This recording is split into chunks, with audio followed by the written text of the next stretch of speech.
Tapi apakah dengan membeli mobil bekas teman-teman bisa terhindar dari pajak? Tidak juga. Pajak itu berupa dengan BBNKB, biaya balik nama kendaraan. Bisa nggak sih kita nggak usah bayar option? Bisa nggak sih kita beli mobil baru nggak usah ada tambahan pajak? Tentunya bisa, tapi jangan di Indonesia teman-teman.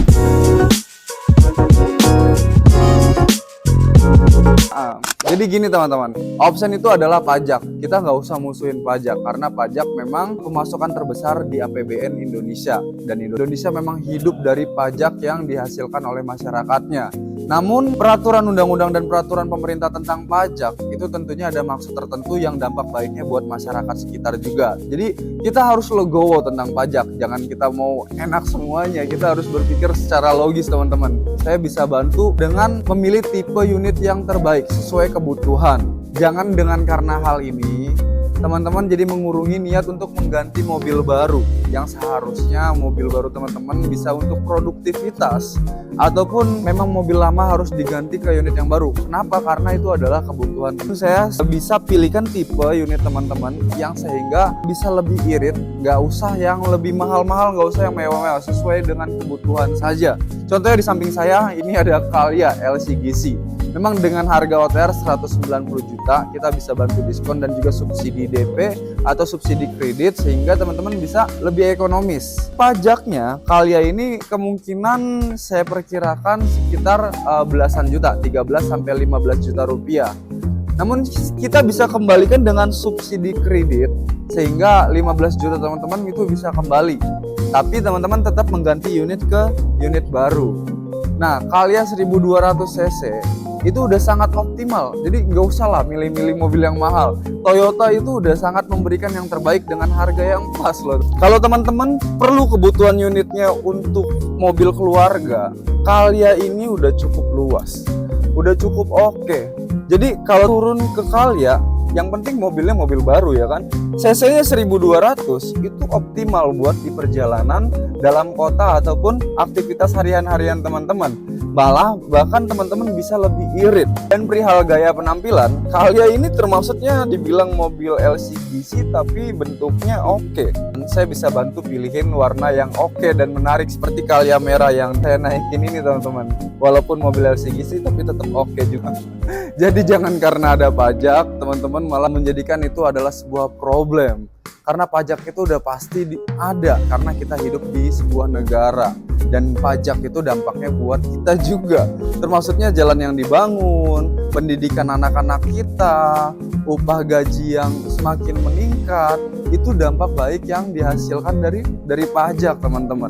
Tapi apakah dengan membeli mobil bekas teman-teman bisa terhindar dari pajak? Tidak juga, karena pajak itu berupa dengan BBNKB, biaya balik nama kendaraan, dan juga progresif, dan juga biaya STNK. Jadi kalau mobil bekas, teman-teman mau beli mobil bekas, itu tetap kena biaya pajak setelah teman-teman lunas kredit dan juga setelah teman-teman balik nama kendaraan. Dan juga setelah teman-teman menjalani pemberkasan dari pembelian mobil bekas tersebut.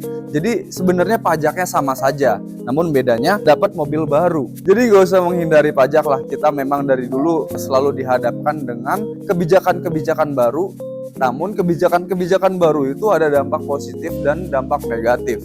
Jadi kita harus legowo dengan dampak negatifnya karena kita akan mendapatkan dampak positifnya dari pajak itu teman-teman. Dan ingat, dengan kebijakan pajak terbaru, di sisi lain ada guru-guru yang dinaikkan gajinya dan karyawan-karyawan yang dinaikkan gajinya, sehingga dampaknya adalah guru-guru lebih maksimal dan banyak tenaga kerja yang memilih menjadi guru. Dan juga di sisi lain pemerintah membangun Indonesia yang lebih produktif. Pemerintah membangun lahan-lahan pekerjaan baru dan banyak sekali masyarakat-masyarakat yang menganggur akhirnya bekerja dan dengan gaji yang optimal, sehingga daya putar masyarakatnya lebih besar dan sehingga dampak ujungnya adalah kenaikan ekonomi di negara kita.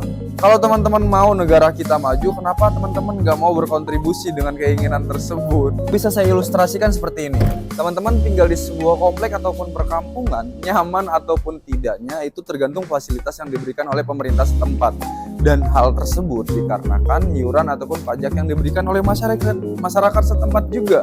Semakin banyak iuran yang diberikan, otomatis fasilitas yang dibangun semakin banyak tentunya. Contohnya kayak lahan olahraga, kebersihan, keamanan, dan taman bermain anak, serta banyak sekali yang teman-teman sendiri yang akan nikmatin. Namun kalau teman-teman tidak memberikan kontribusi yang baik pada pemerintah setempat, otomatis tidak dibangunlah fasilitas-fasilitas yang membuat teman-teman nyaman, sehingga teman-teman merasa kalau tinggal di tempat tersebut tidak aman, tidak nyaman, tidak bersih, tidak leluasa, tidak lega. Ya, jadi itu semua tergantung dengan kita sendiri. Namun kabar baiknya, pajak Opsen hanya diberlakukan di pemerintah di daerah selain di DKI Jakarta. DKI Jakarta hanya menaikkan PPN dari 11% menjadi 12%. Saya yakin akan banyak berbondong-bondong orang mengganti KTP-nya menjadi KTP DKI Jakarta. Mungkin itu bisa saya bicarakan atau bisa saya bantu. Teman-teman tinggal hubungin nomor WhatsApp saya di sini. Dan teman-teman mau jual mobil bekas, mau tuker tambah, mau nyari mobil bekas, gade BPKB, atau pasang perpanjang asuransi, selalu hubungin layanan mobil Aldi Toyota ya teman-teman ya. Saya akan bantu proses dan layanan mengenai mobil teman-teman dengan maksimal harga terbaik, dan saya akan servis layanan terbaik juga.